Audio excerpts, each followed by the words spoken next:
ರಾಜಧಾನಿ ಬೆಂಗಳೂರಿನಲ್ಲಿ ದಿನದಿಂದ ದಿನಕ್ಕೆ ವಾಯು ಮಾಲಿನ್ಯ ಹೆಚ್ಚುತ್ತಾ ಇದೆ. ಜನರ ಆರೋಗ್ಯದ ಮೇಲೆ ದುಷ್ಪರಿಣಾಮ ಬೀರ್ತಾ ಇದೆ. ಈ ನಡುವೆ ಮಾಲಿನ್ಯ ನಿಯಂತ್ರಣ ಮಂಡಳಿ ಆಶ್ಚರ್ಯಚಕಿತಗೊಳಿಸುವಂತಹ ವರದಿಯೊಂದನ್ನು ಹೊರಹಾಕಿದೆ.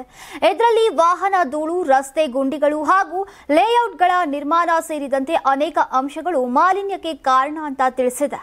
ಇತ್ತೀಚೆಗೆ ಪ್ರಕಟವಾದಂತಹ ಸ್ವಚ್ಛ ಸರ್ವೇಕ್ಷಣ 2025 ರ್ಯಾಂಕಿಂಗ್ನಲ್ಲಿ ಬೆಂಗಳೂರು 28ನೇ ಸ್ಥಾನದಿಂದ 36ನೇ ಸ್ಥಾನಕ್ಕೆ ಕುಸಿದಿದೆ. ಮಾಲಿನ್ಯ ನಿಯಂತ್ರಣ ಮಂಡಳಿಯ ಪ್ರಕಾರ ವಾಹನಗಳಿಂದ ಹೊರಬರುವಂತಹ ಹೊಗೆ ಮತ್ತು ಧೂಳಿನ ಕಣಗಳು ಮಾತ್ರವಲ್ಲ, ರಸ್ತೆ ಗುಂಡಿಗಳಿಂದ ಏಳುವಂತಹ ಧೂಳು ಹಾಗೂ ಮರಗಳನ್ನು ಕಡಿದು ಲೇಔಟ್ಗಳ ನಿರ್ಮಾಣ ಮಾಡುವ ಪ್ರಕ್ರಿಯೆಗಳು ಕೂಡ ನಗರದ ಗಾಳಿಯ ಗುಣಮಟ್ಟದ ಮೇಲೆ ಈಗ ಪ್ರಭಾವ ಬೀರ್ತಾ ಇದೆ.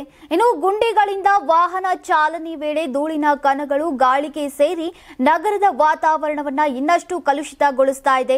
ಗುಂಡಿಗಳನ್ನ ಮುಚ್ಚೋಕೆ ಸರ್ಕಾರ ಗಡುವು ನೀಡಿದೆ, ಆದರೂ ಕೂಡ ನಿರ್ವಹಣೆಯಲ್ಲಿ ವಿಳಂಬವಾಗ್ತಾನೆ ಇದೆ ಅಂತ ಆರೋಪವಾಗಿದೆ.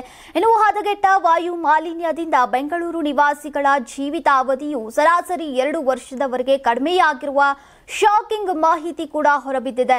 ತಜ್ಞರ ಪ್ರಕಾರ ಪ್ರತಿದಿನ ಸುಮಾರು 1 ಕೋಟಿಗೂ ಹೆಚ್ಚು ವಾಹನಗಳು ಬೆಂಗಳೂರಿನ ರಸ್ತೆಗಳಲ್ಲಿ ಸಂಚರಿಸ್ತಾ ಇದ್ದು, ಕಾರ್ಬನ್ ಡೈಆಕ್ಸೈಡ್ ಸೇರಿದಂತೆ ಅನೇಕ ವಿಷವಾಯುಗಳು ಕೂಡ ವಾತಾವರಣಕ್ಕೆ ಸೇರ್ತಾ ಇವೆ.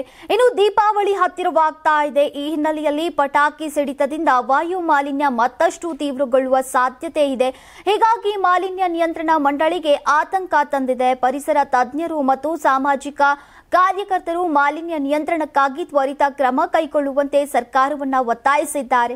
ರಸ್ತೆ ಗುಂಡಿಗಳ ಸರಿಪಡಿಸುವಿಕೆ, ಮರವನ್ನ ಕಡಿಯುವಿಕೆ ಪ್ರಕ್ರಿಯೆಗೆ ನಿಯಂತ್ರಣ ಮತ್ತು ಪಟಾಕಿಗಳ ನಿಷೇಧ ಅಥವಾ ನಿಯಂತ್ರಣದ ಅಗತ್ಯ ಇದೆ ಅಂತ ಸೂಚಿಸಿದ್ದಾರೆ.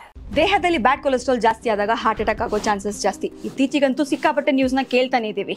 ಸೊ ಬ್ಯಾಡ್ ಕೊಲೆಸ್ಟ್ರಾಲ್ನ ಕಮ್ಮಿ ಮಾಡೋದಕ್ಕೆ ಉತ್ತಮವಾದ ಆಹಾರ ತುಂಬಾ ಇಂಪಾರ್ಟೆಂಟು. ಜೀನಿ ಸ್ಲಿಮ್ ಯೂಸ್ ಮಾಡಿ. ಕರೆಕ್ಟ್, ಜೀನಿ ಸ್ಲಿಮ್ನಲ್ಲಿರುವಂತಹ ಎಷ್ಟೋ ಆಹಾರ ಧಾನ್ಯಗಳು ಕೊಲೆಸ್ಟ್ರಾಲ್ ಲೆವೆಲ್ನ ಕಮ್ಮಿ ಮಾಡೋದಕ್ಕೆ ಹೆಲ್ಪ್ಫುಲ್ ಆಗುತ್ತೆ. ಸೊ ಹೆಲ್ದಿ ಆಗಿರಿ, ಜೀನಿ ಸ್ಲಿಮ್ನ ಯೂಸ್ ಮಾಡಿ.